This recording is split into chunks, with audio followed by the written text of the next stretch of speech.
자, 경기는 3대1로 끝이 났습니다. 이 경기는 원래 이미 두 팀 다 16강 진출이 확정이 됐고 순위까지 확정이 돼 있는 경기였기 때문에 두 팀 다 경기에 의미가 없을 수도 있지만 두 팀 다 다른 의미가 있었습니다. 일단 바이에른 뮌헨 같은 경우에 한지 플리크 감독 대행이 팀을 맡은 다음에 그 직후 4연승에 16득점 무실점이었나? 굉장히 좋은 분위기를 가져가다가 리가에서 레버쿠젠한테 지고 맨셴글라드바한테 지면서 2연패예요. 그 팀이 약간 아무리 뭐 대행 체제라지만 위기에 몰려 있었죠. 부상 선수도 굉장히 많은 상태라 백포가 오늘 경기 알폰소 데이비스, 보아탱, 하비 마르티네스, 빠바른데 이 네 선수 다 주전이라고 볼 수 없습니다. 알라바 안 되죠. 루이카 헤르난데스 안 되죠. 줄레도 안 되고 키미히는 지금 중앙으로 가 있고 자, 이런 상태이기 때문에 이 흐름을 바이에른 뮌헨은 끊고 싶었을 거예요. 반대로 토트넘은 이따 이야기를 할 부분도 여기에 연관이 돼 있을 텐데 무리뉴 감독은 부임한 다음에 맨유전을 패배해서 그렇지 굉장히 좋은 분위기를 쭉 이어가고 있습니다. 모든 감독은 좋은 분위기를 이어가고 싶어합니다. 현장 K리그 중계를 가봐도 그 흐름과 분위기라는 게 선수들의 체력과 정신을 지배하는 경우가 많기 때문에 만약에 이 좋은 분위기의 흐름을 가져갔는데 선택과 집중을 하면서 어떤 경기를 던져 아무리 순위가 확정이 됐다고 하더라도 이 경기를 던져서 크게 패배하는 순간 그 흐름이 끊기면서 선수단 전체에 안 좋은 기운이 흘러갈 가능성이 있죠. 그러니까 그거 자체를 무리뉴 입장에서는 이제 부임한 지 얼마 안 된 상태고 어쨌든 챔피언스리그 티켓을 획득할 수 있는 4위까지는 최대한 도전을 해봐야 되는 입장에서 분위기를 끊고 싶지 않았을 거예요.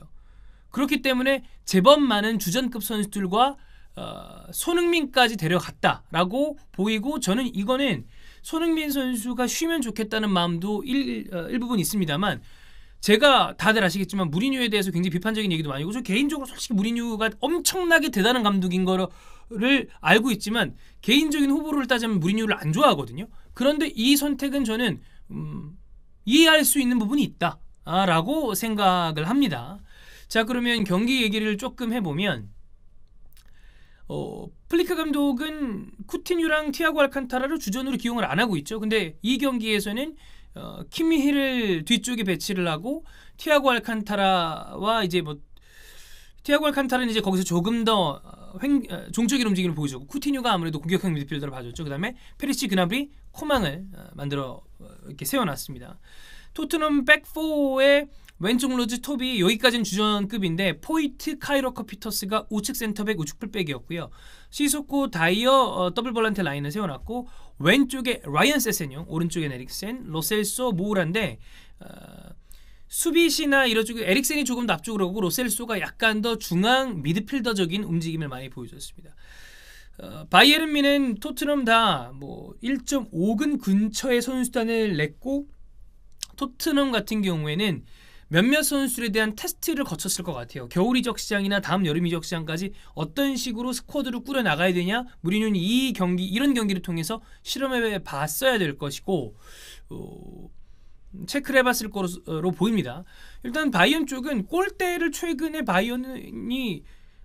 골대가 바이언을 너무 괴롭히고 있죠. 이 경기에서도 몇 번을 맞춘 건가요? 그러면서 좀 안 따르는 면이 있었는데 여기에서 저는 이 경기에서 바이에른에게 한 선수를 뭔가 이야기를 한다 그런다면 왼쪽 풀백으로 나온 알폰소 데이비스를 꼽고 있습니다. 타고난 피지컬 그리고 축구적인 센스 이 경기에서도 굉장히 좋은 모습을 보여줬죠. 그래서 이 선수는 장래가 촉망된다. 예.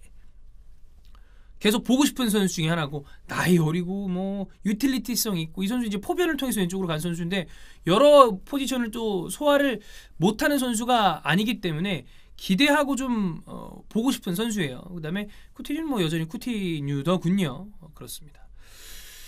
자, 그 다음에 이 토트넘 같은 경우에는 일단 수비적으로 너무나 불안합니다.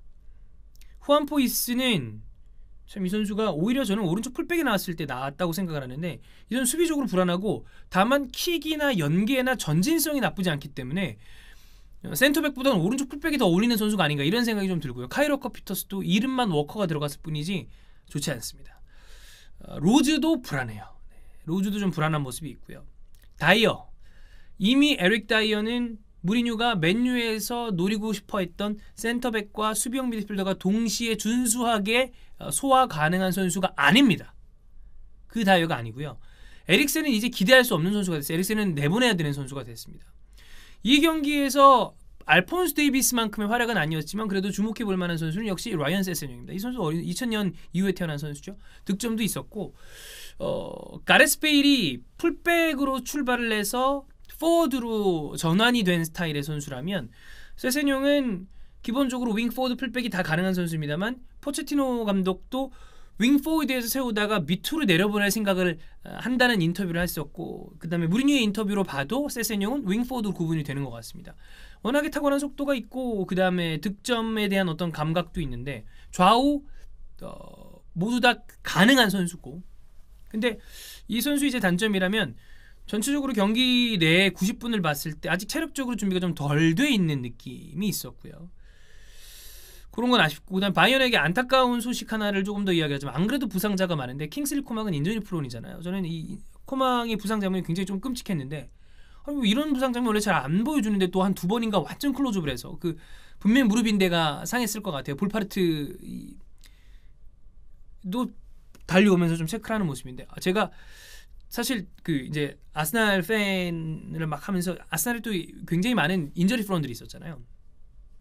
이 인저리 프론들이 있었는데 그때마다 이제 어린 마음에 축구를 보면서 왜 이렇게 부상을 당하냐 짜증난다 안타까운 마음도 있었지만 짜증나는 마음이 되게 컸어요. 근데 제가 이제 2013년에 스포티비 입사했을 때 그리고 현장 중계를 K리그를 막 댕기면서 이 장기 부상 당한 선수들이 이제 벤치에 있거나 아니면 그 관중석에서 있는데 이제 얘기할 기회가 있었는데 너무 힘들어하더라고요. 정말 너무 괴로워합니다.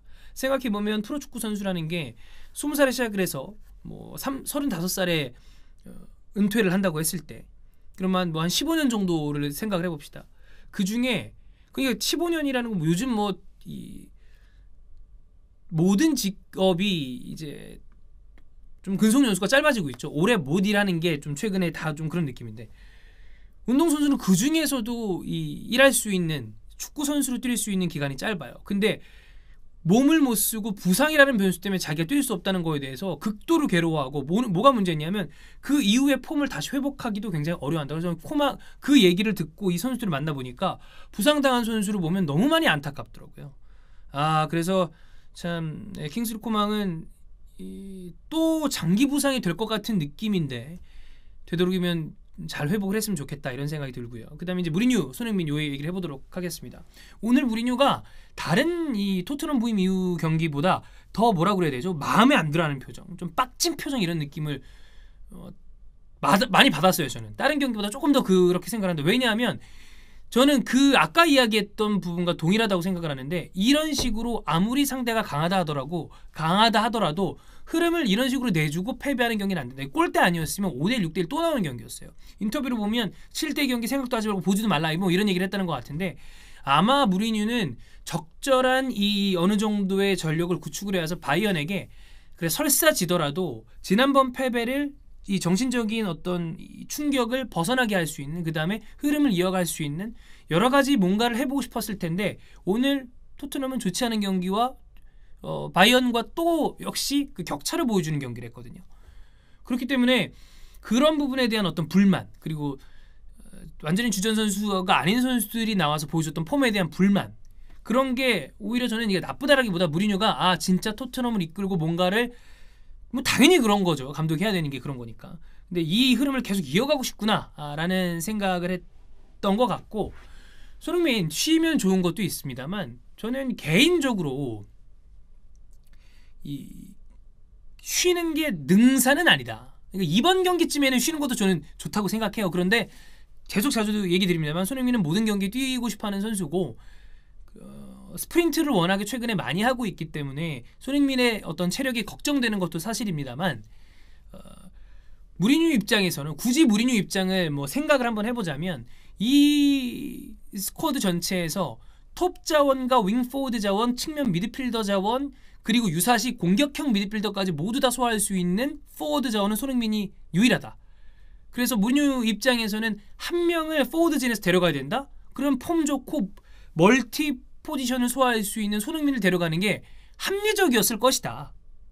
그리고 또 독일 무대에 대한 어떤 그런 것도 있었을 것이고, 그래서 쉬지 못한 거에 대한 아쉬움은 저도 굉장히 있습니다만, 이 꼭 로테이션이 무조건 답은 아니고 좋은 흐름을 계속 이어가게 하는 어떤 그런 동기부여도 있을 수 있는 거기 때문에 이후에도 계속 이렇게 스프린트가 많이 하고 그러면 이제 당연히 또 대한민국 선수 손흥민 선수 얼마나 또 우리 입장에서는 참 계속 보고 싶은 선수잖아요. 그런 마음에서 걱정하는 건 저도 비슷합니다만, 뭐라 그래야 될까? 좀 저는 최근에 이 팬들의 걱정은 아직은 타이밍상 조금은 약간 이르지 않나? 조금 이르지 않나? 그래서 이후에도 계속 이렇다면 저는 그래서 오늘 세세뇽이 잘하길 바랬어요. 그래서 세세뇽이 잘해주면 일정 부분 교체나 어떤 약간 뭐 이를테면 컵 대회에서 로테이션 이런 게 가능하게 해줄 수 있는 자원이기 때문에 세세뇽이 좀 잘해주길 바랬는데, 뭐 오늘 좀 아쉬운 모습도 있었습니다만 득점되고 그렇기 때문에 그런 부분에서 차차 손흥민의 어떤 그 쓰임새, 그다음에 손흥민의 체력과 그리고 흐름과 동기부여 이 세 가지를 동시에 잡을 수 있는 정도의 교체 투입과 로테이션을 무리뉴가 좀 잘 조절해줬으면 좋겠다. 네, 이런 생각이 듭니다. 자, 이로써 챔피언스리그 이제 조별리가 다 끝났습니다. 이제 16강까지는 꽤 오랜 기간 그게 있죠. 휴지기가 있죠. 그리고 다음 주 월요일 아마 우리 시간으로 20시에 16강 대진 추첨이 있을 텐데 요번 주 중내로 픽업 더 귤 올라가니까 또 이스타TV 킬러 컨텐츠 아니겠습니까? 많이 즐겨주시면 좋겠고요. 이번 주는 워낙에 축구 경기들이 굉장히 많이 배치가 되어 있기 때문에 대다수 영상들이 이제 후토크 프리뷰 쪽에 치중이 되어 있습니다만, 다음 주부터는 또 이스타TV가 자랑하는 다양한 리그, 다양한 기획물, 여러분 기획물 좋아하죠? 뭐 시계, 타임슬립 뭐 이런 거 다 알아요. 기획물도 있을 것이고 우리가 원래 진행하고 있었던 어떤 우리 레이블의 영상들 그런 것도 다시 한번 진행을 하도록 하겠습니다. 챔피언스리그 6주 매치데이 6까지 보시느라 다 고생하셨고요. 이스타TV는 6가 끝난다 하더라도 챔피언스리그 끝난다 하더라도 부지런히 저희가 또 축구 유튜브계 AOMG 공장 아니겠습니까? 공장처럼 재미있는 영상 만들어낼 테니까 여러분은 계속 틀어놔 주시고 봐주시면 좋겠습니다. 바이바이.